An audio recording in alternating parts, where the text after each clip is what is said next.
Hello guys, welcome back. मैं हूं ज्योति चौहान आप लोगों के सामने और स्वागत है आपका मेरे यूट्यूब चैनल आर्ट ज्ञान कला में। देखिएगा, आज मैं बहुत ही इंपॉर्टेंट चीज़ बताने जा रही हूं आप लोगों को और वो इम्पोर्टेंट है डीएसएसबी को लेकर और बाकी जो अदर एग्जाम हैं उनको लेकर, क्योंकि उत्तराखंड पर भी विशेष मैं आज बात करूंगी। उत्तराखंड वाले भी कैंडिडेट्स परेशान हैं और सबसे पहले मैं बात कर लेती हूँ देखिएगा बैचेस की, क्योंकि डीएसएसबी का जो सिलेबस है उसके अकॉर्डिंग आज मैं बात करूंगी। तो सबसे पहले मैं बताऊंगी जिन लोगों को उत्तराखंड एलटी का, क्योंकि डेट जो है अभी तक कोई कंफर्म तो मैं नहीं कह सकती, बट जो भी अनाउंस है मार्च में उसके अकॉर्डिंग हम लोग चलेंगे जब तक एग्जैक्टली नहीं पता चलता है कि डेट यही है।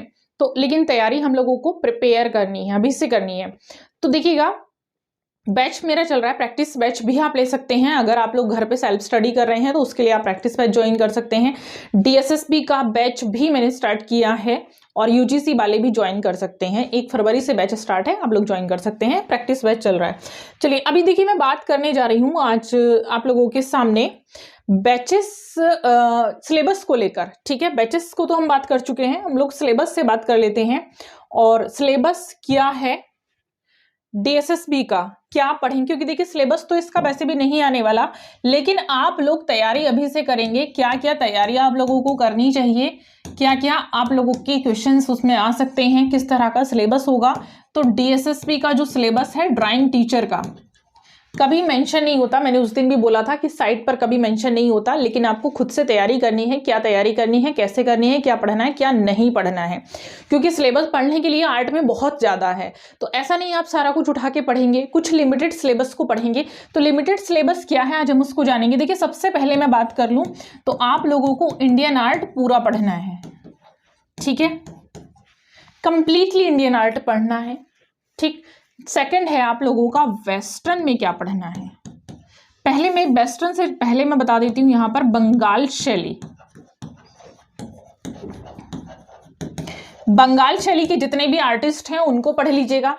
जैसे जो मैंने केबीएस का सिलेबस बताया था कि केबीएस के सिलेबस में आप लोगों को कुछ चीजें पढ़नी है, जैसे कि राजा रवि वर्मा आर्टिस्ट, इन आर्टिस्ट के बारे में मैं डिटेल पर वीडियो बनाऊंगी नेक्स्ट। तो अभी मैं इसको यहीं पर छोड़ रही हूँ, बस फिलहाल मैं आपसे इतना बता रही हूँ कि जो मेन मुख्य आर्टिस्ट हैं जो ज्यादा पहुंचे हुए हैं, आधुनिक और समकालीन आर्टिस्ट, जैसे हुसैन है, राजा रवि वर्मा है, रविंद्रनाथ है, जामिनी राय है, अमृता शेरगिल हैं, इस तरह के जो आर्टिस्ट मैंने पहले आर्टिस्ट मैं बता चुकी हूँ, वीडियो में होगा मेरे यहाँ पर, और मैंने आर्ट नॉलेज क्लब चैनल पर भी बताया हुआ है, तो वहां पर भी आप लोग देख सकते हैं। ठीक है, बंगाल शैली होगी आपका।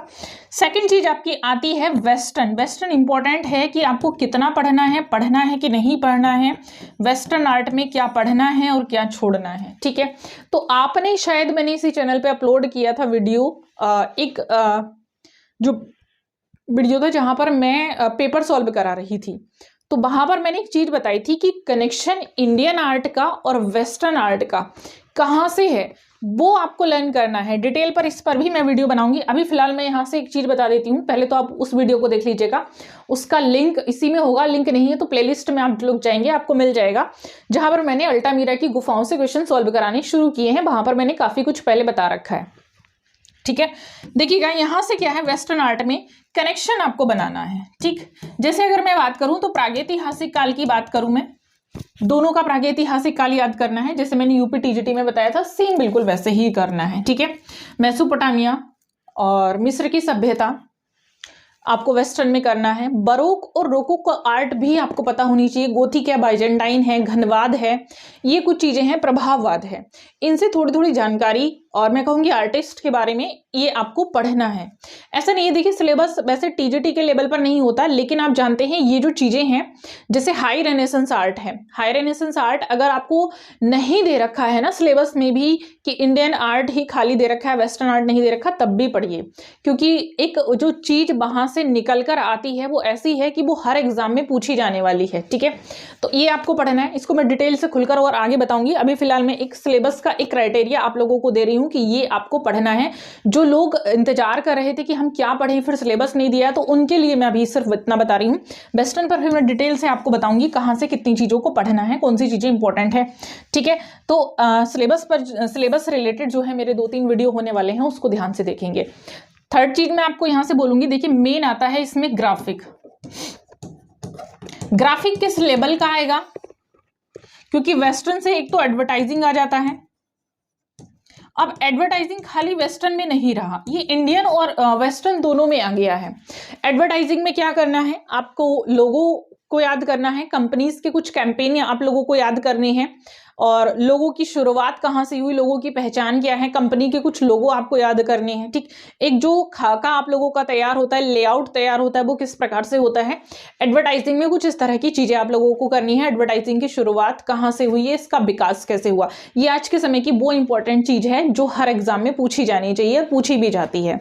तो ये डीएसएसबी टीजीटी के लिए आप लोगों को प्रिपेयर करना है। ठीक है, इसके लिए कुछ बुक्स भी मेरे ख्याल से आती हैं, बुक्स भी मैं सजेस्ट कर दूंगी आगे आप लोगों को। नेक्स्ट आता है ग्राफिक। ग्राफिक बहुत ज़्यादा पार्ट नहीं आता, और ग्राफिक जितना भी आएगा आपको वो कहीं ना कहीं एडवर्टाइजिंग से ही आप लोगों का टच हो जाएगा। इसी में आपका कंप्यूटर आर्ट आ जाता है। ठीक, कंप्यूटर आर्ट के कुछ क्वेश्चंस आ जाते हैं, तो वो ग्राफिक आर्ट के अंतर्गत ही आपका आ जाता है कंप्यूटर आर्ट। क्योंकि देखिएगा आर्ट जो है आपकी विदाउट कंप्यूटर पॉसिबल है ही नहीं। आज के समय में अगर आप देखें, प्राचीन समय से ही जो भी डिजाइनिंग वगैरह की जाती है वो कंप्यूटर के बिना की ही नहीं जा सकती, तो इसीलिए कंप्यूटर आर्ट भी बहुत ज़रूरी है। तो कुल मिला के आज का जो सिलेबस है मेरे हिसाब से अभी जो आपको प्रिपेयर करना है, क्योंकि अगर आप इंडियन प्रिपेयर करना चाह रहे हैं डीएसएसबी के लिए, देखिएगा टाइमिंग की अगर मैं बात करूं, वैकेंसी काफ़ी ठीक ठाक वैकेंसीज आई हैं, 500 समथिंग वैकेंसीज हैं।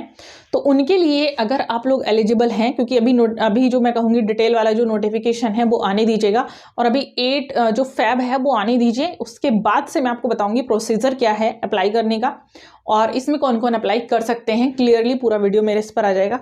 फिलहाल अभी जो मैं बात करने जा रही हूँ वो सिलेबस को लेकर है। तो जो लोग तैयारी कर रहे हैं, जो लोग एलिजिबल हैं, या फिर मैं कहूँगी कि जिन्होंने सीटेट कर ही रखा है, या फिर जो ग्रेजुएशन भी है, तो तैयारी अभी से ये आप लोग कर सकते हैं। सेकंड चीज़ आती है उत्तराखंड एलटी को लेकर।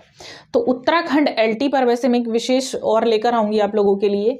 अभी जो आपकी 10 मार्च दी हुई है, तो 10 मार्च के अकॉर्डिंग जो लोग बीएड हैं वो लोग इसमें एग्जाम देंगे, और उनके लिए सिलेबस अभी तक तो वही है पुराना वाला, उसके अकॉर्डिंग आप लोग तैयारी करिएगा। बैच ज्वाइन करना चाहते हैं बैच ज्वाइन कर सकते हैं।